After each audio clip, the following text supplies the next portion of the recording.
Evet, merhaba arkadaşlar. Bugün önümüzde K56CM revizyon kodu 2.0 olan bir anakartımız var. Bu anakart benim servisime bugün start almıyor şikayetiyle geldi. Bunu beraber inceleyeceğiz. Daha önce bu modelde bol başıma gelen arızalardan biri CPU yani işlemcinin arızalanması. İkincisi BIOS arızaları. Kartta ilk temasta baktığım zaman cihazda BIOS yazıldığını fark ettim. BIOS'un üzerinde kabaca lehimler duruyordu. Onun dışında gördüğüm başka bir şey var mı? Gördüğüm burada bizim 3.5 voltumuz var. RT8206L. Bunun üstündeki MOSFET'ler müdahaleli MOSFET'lerle oynanmış. Genel itibariyle ben servisime kesinlikle müdahaleli cihaz almamaya çalışıyorum. Ama arada böyle kaynayabiliyor. Ben yine inceleyeceğim. İnceledikten sonra burada beraber onarımını gerçekleştireceğiz. Sonrasında ise sizlerle bu işlemi paylaşmış olacağım. Evet, öncelikle cihazımıza 19 voltu verelim. Siz şu an güç kaynağını göremiyorsunuz. Ben sizler için güç kaynağını aktif edeceğim. Evet. Şu an güç kaynağını görebilmeniz gerekiyor. Evet. Şu an kullandığım iki tane güç kaynağı var. Biri Korat, biri Mervesan. Mervesan 3 kademeli de şu an aktif 19 voltum. Start almıyor şikayetiyle gelmişti. Bir kontrollerini gerçekleştirelim. Evet, şu an cihaza 19 volt verdim. Sonrasında ise evet. Gördüğüm kadarıyla makinamız 0.02 mAh çekiyor. Yani ben bu tetik butonuna bastığım zaman cihazımız direkt 0.2'ye geliyor. Demek ki 3 volt bizim tetik butonumuzda var. Şu an öncelikle bir BIOS'un 8. bacağına, VCC bacağına bakacağım. Buradaki voltajımız açık mı diye şunu da sizlerin görebileceği yere koyayım.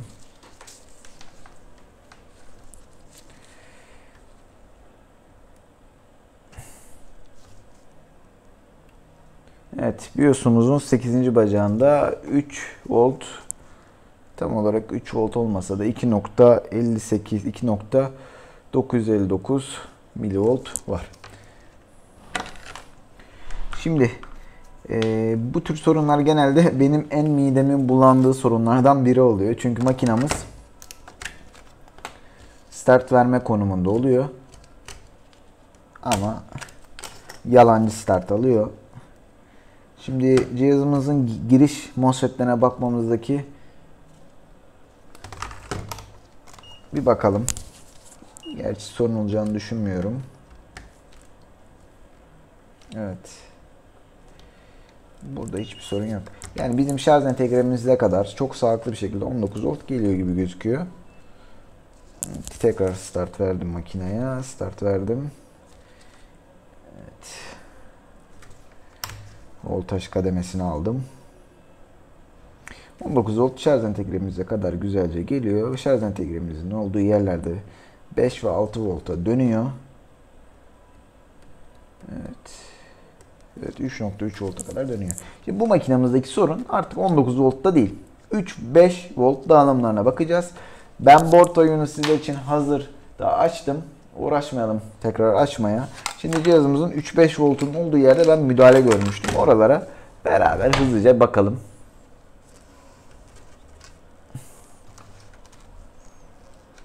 Evet. RT8206A. Cihazı şurada bir yerde kalıyor. RT8206A. Evet, şimdi entegremizin sol tarafı 3 volt, sağ tarafı ise 5 volt. Yani bizim burada 3 voltumuz ve 5 voltumuz tek entegre üzerinde kombinasyon edilmiş. Şimdi biz bunların belli enable bacakları var. Power good bacakları var. Onlara bakacağız. Eğitim seti alan arkadaşlar bunları duymuştur benden bol. Bunları onlara çok sağlıklı bir şekilde öğrettiğimi düşünüyorum. Bir ara makine 0.16 çeker gibi oldu. Evet, tekrar start veriyorum. Şimdi bizim burada belli bacaklarımız var. Ben onlara hemen hızlıca bakacağım.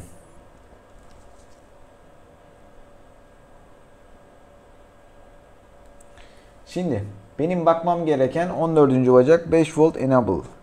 5 volt enable bacağımıza baktığımda 5 volt enable bacağımızı burada gördük.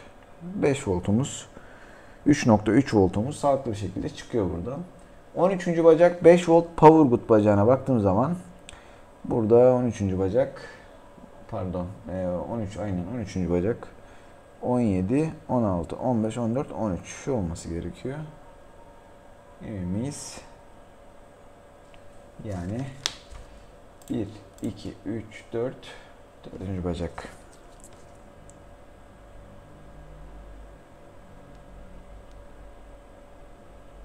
Hiçbir şekilde voltajımız burada yok. Evet, power good çıkmıyor.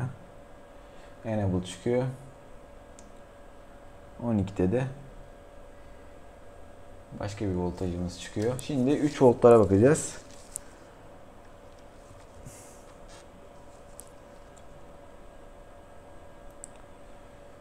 Evet, şimdi burada 27 enable bacağıymış.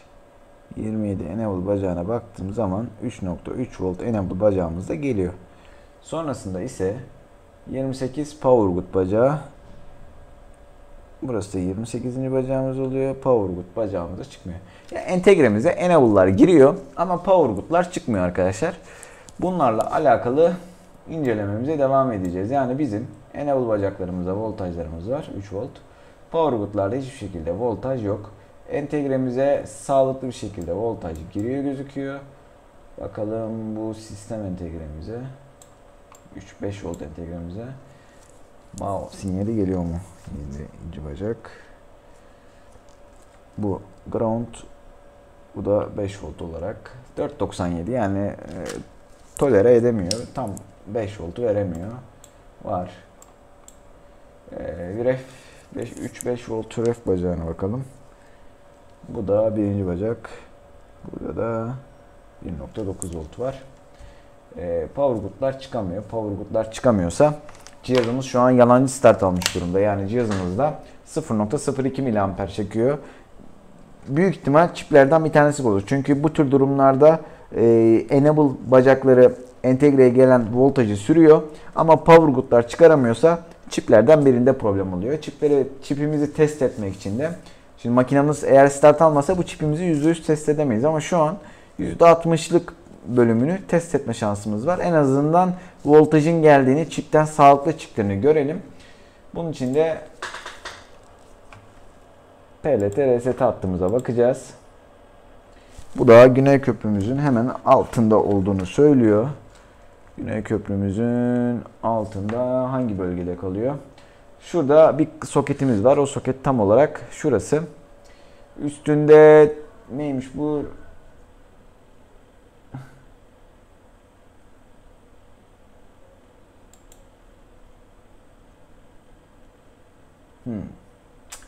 Evet. Üstümüzde bir tane kristal var. Kristalin olduğu iki yer boş yer. Tamam da buldum. Süper. Cihazıma tekrar voltaj veriyorum. Cihazımıza tekrar voltaj verdik. Makinamız yine 0.02 mAh çekti. Sonrasında ise ben şuralara bakmam gerektiğini söylüyor bana board bayım. Ben buradaki iki bacağa bakıyorum. Evet, hiçbir şekilde voltaj göremiyorum. Hiçbir şekilde voltajım yok. Buraya hiçbir şekilde voltaj gelmiyor. Güney köprüm. Şurada bir yerde ne varmış? VCC RTC voltajım var ama güneyden PLT RST haberleşme sinyalim çıkmıyor gördüğünüz gibi. Şimdi bu tür durumlarda bizim Güney köprümüz bozuk oluyor. Ben yine USB datalara bakacağım. USB datalarımıza genelde ben ilk başta bakardım ama şu an bakmadım. Video heyecan diyelim.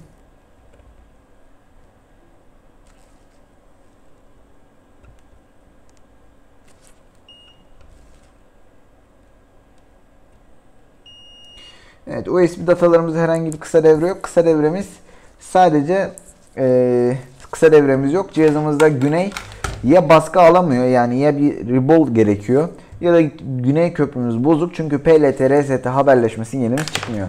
Bunu cihazımız standby'dan start aldıktan sonra çıkar. Ama şu an herhangi bir o voltajı göremedim ben. Önce bu cihazda yapmamız gereken, müşterimize ya da bayimize arayacağız, haberlendireceğiz. Diyeceğiz işte Güney köprümüz bozuk. Şu kadar fiyat tutacak. Onaylarsan yapalım diyeceğiz. Ona göre Güney köprümüzün değişimine gideceğiz. Güney köprüsü değiştiği zaman da düzelme ihtimali yüksek.